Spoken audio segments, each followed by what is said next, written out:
Today we have a very different thing to show you from police headquarters. I know you've been hearing things about Plateau State. Today you have on the stand the group of criminals arrested who are the brain behind the death of the father of former Governor Dariye. He was kidnapped and killed. But I'm not going to tell you details. CP Frank, who is Public Relations Officer of Nigerian Police Force, is going to give you details on how they were arrested. In a few minutes, you join the movement. But subscribe to our YouTube channel, GTV Africa, and like our Facebook page, GTV Africa Services. Let's listen to them. 8 of these suspects are being held for offenses of kidnapping and murder. 2 are being held for cyber kidnapping, while 3 other suspects are being held for illicit possession of weapons and unlawful trade in these weapons. The first case, where we have 8 suspects, is a very unfortunate incident.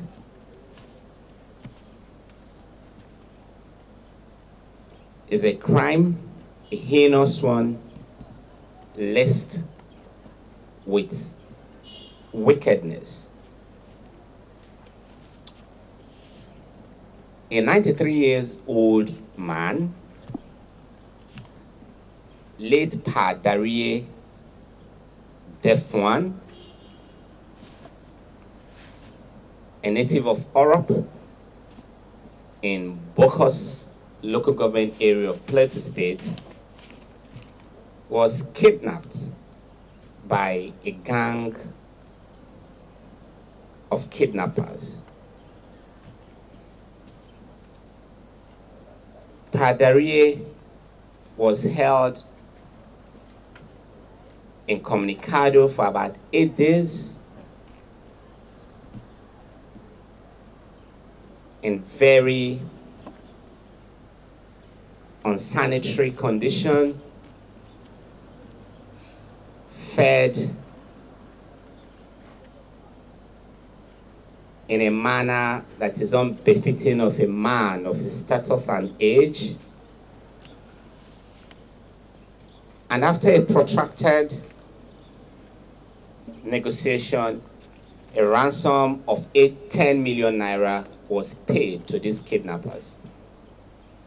Rather than let the innocent old man go home, the kidnappers, in addition to the trauma they've made Pa Dariye to go through, in addition to the extortion of 10 million naira that they have successfully executed, went on to murder Pa Dariye in cold blood.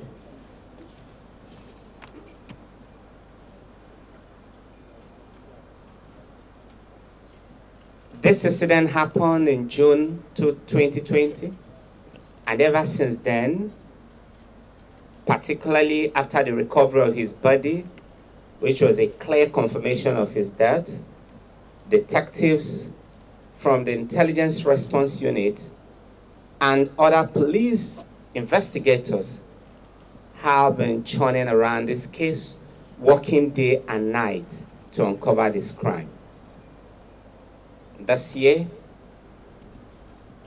within the last 30 days, we've been able to make tremendous progress. And today, we have 8 of the key suspects that played major roles in the planning and execution of that particular crime. These suspects are, and when I call your name, you raise up your hand.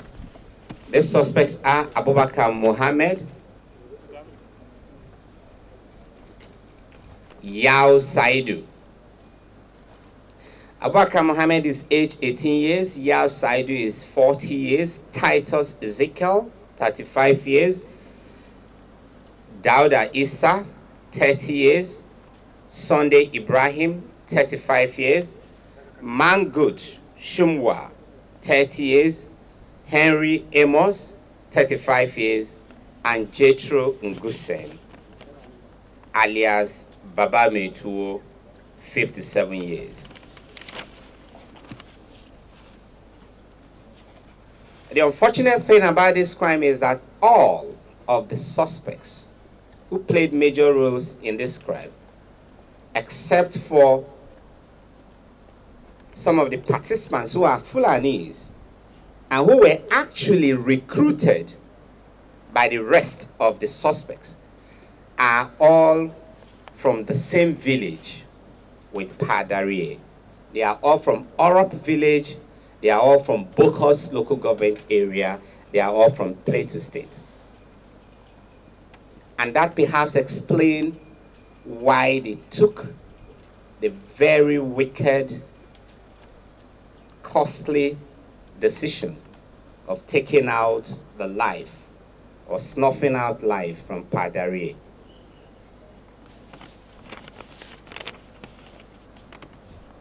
Jethro Nguso, who clearly is the oldest of them, all age 57, is the one that initiated the crime, identified the victim as a profitable one, recruited young men that carried out the crime, handled the distribution of the ransom that was eventually collected.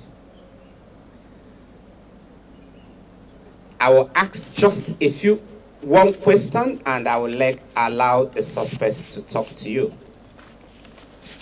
I'll simply ask each and every one of them how much they got from the ransom. And that will be a clear indication for you that they are all participants in the crime, either as accessories before, during, or after the crime. Starting from you, what's your name?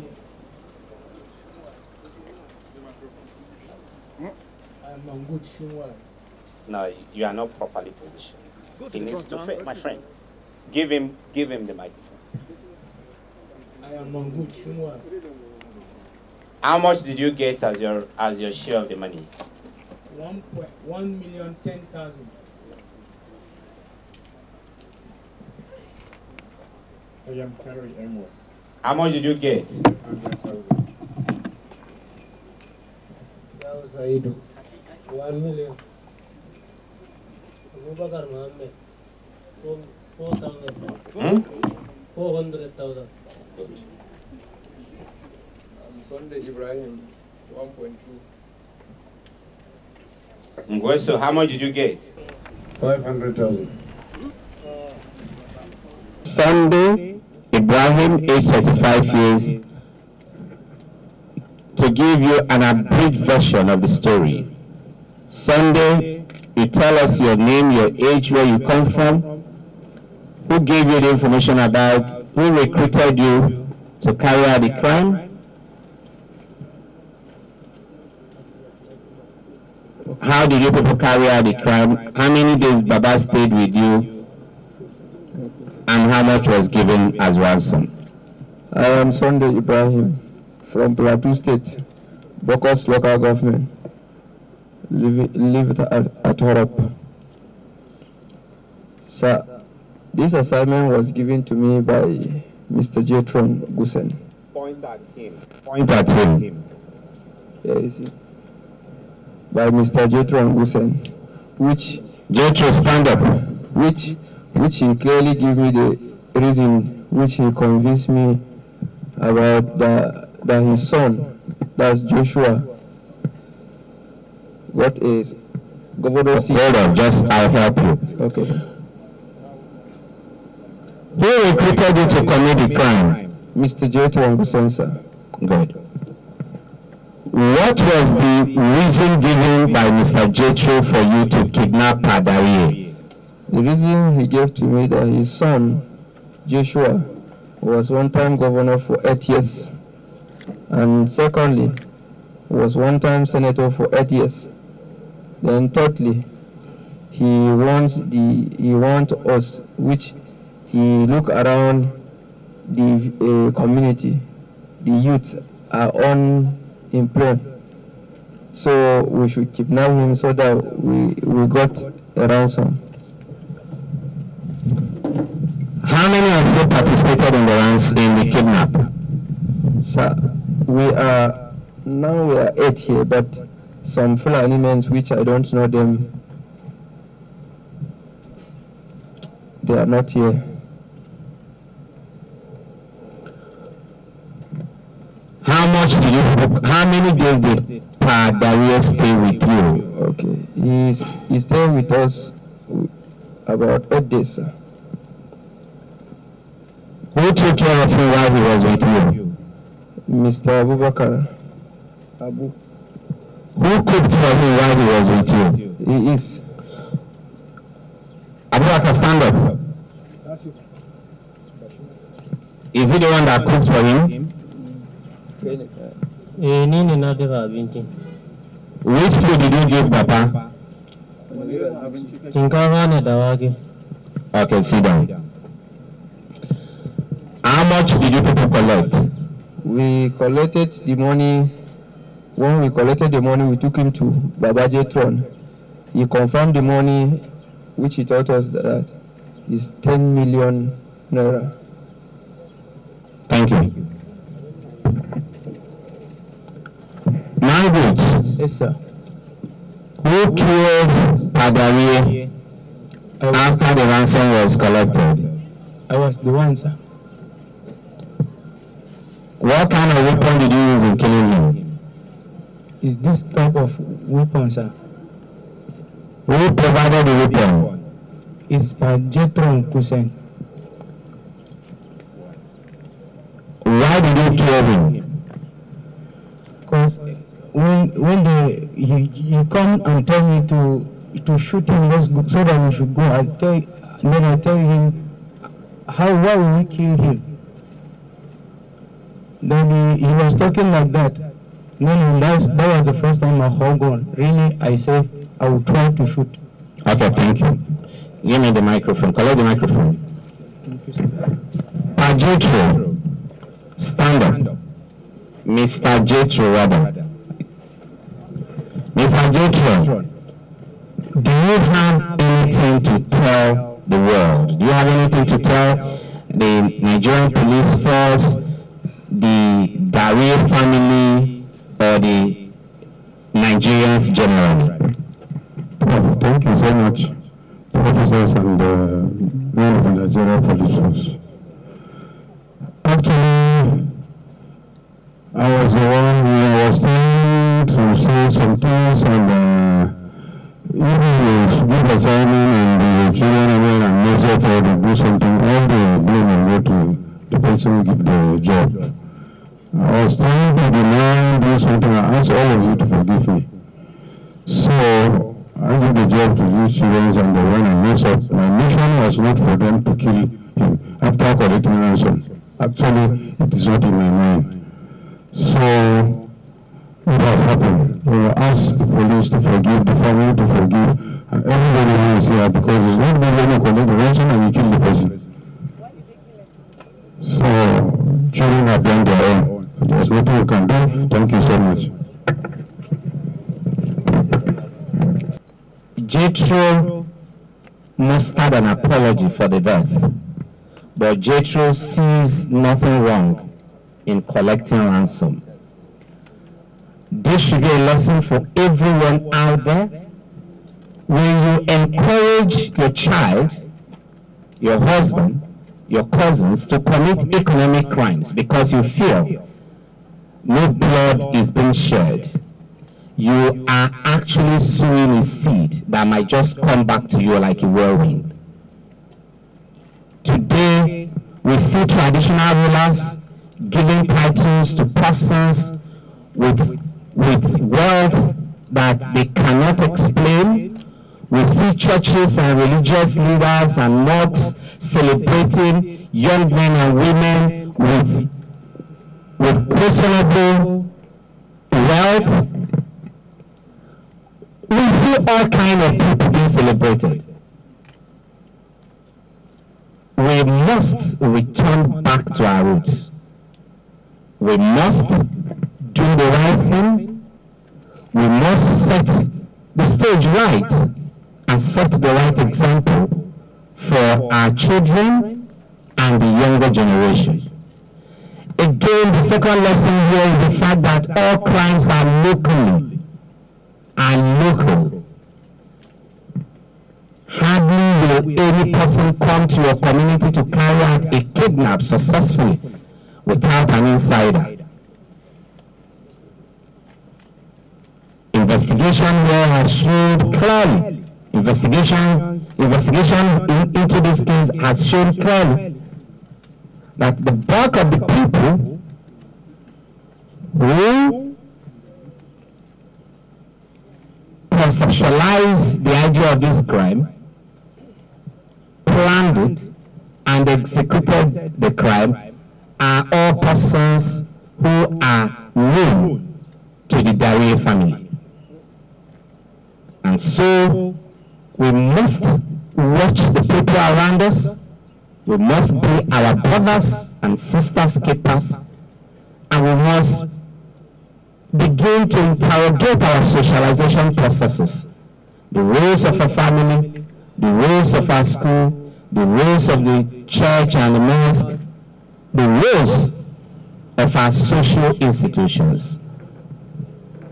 We will proceed, tidy up the remaining aspects of this investigation, and charge the suspects to court appropriately. My name is Dr. Haruna Dhari. I'm the son to the victim that was kidnapped and killed. You know, I feel very bad, and it's not something that at least we receive or the family receive with joy. It's a very, very sad moment. And moreover, all of these people that did this act, they're all from our village. And these are people that we know them very well. And you know, for this kind of a thing to happen, it's a very, very sad thing. We're not happy at all. And police have proved to us that they have done their work in a way that nobody can doubt them anymore. Yes. What advice do you give other people? Like the suspect said, we have to be very careful with anybody that will come across. The people that cheat you is the people that knows you. So we have to be very, very careful and be vigilant to know who is the right person you're relating with. And nobody believes that this kind of people will do this thing to us, because see our house, see their house. We know ourselves all. So imagine this kind of a thing to happen to somebody that you know very well, the man of that his age. Our father deserved a very befitting burial. For him to be murdered in the bush, that we don't even know where his body is, it's so sad. Sir, we're not happy. Sir, how was he kidnapped? Can you throw more light on how he was kidnapped in the village. This is the second time he was being kidnapped. He was kidnapped in the village. The first time they took him, he spent almost like 2 months or so. He came back, and this one again, and that was what happened. Was he living in ransom? Yes, we paid a sum of 10 million. Was he living alone in the village? No. You know, these kind of people that grew up in the village, they don't like to stay in the city. So he's staying with the family. And one of our mother in the village, when they drove him, when they picked him inside the room, he sat down on the ground, and then they coughed the gun to shoot him. He now said no. He better died in the bush for him to be killed in the mix of children and women. That was what happened. And our dad stood up and followed them. Yes, that was what happened. Thank you so much. Thank you very much. Horop in Mushere, Bokos local government. Thank you very much.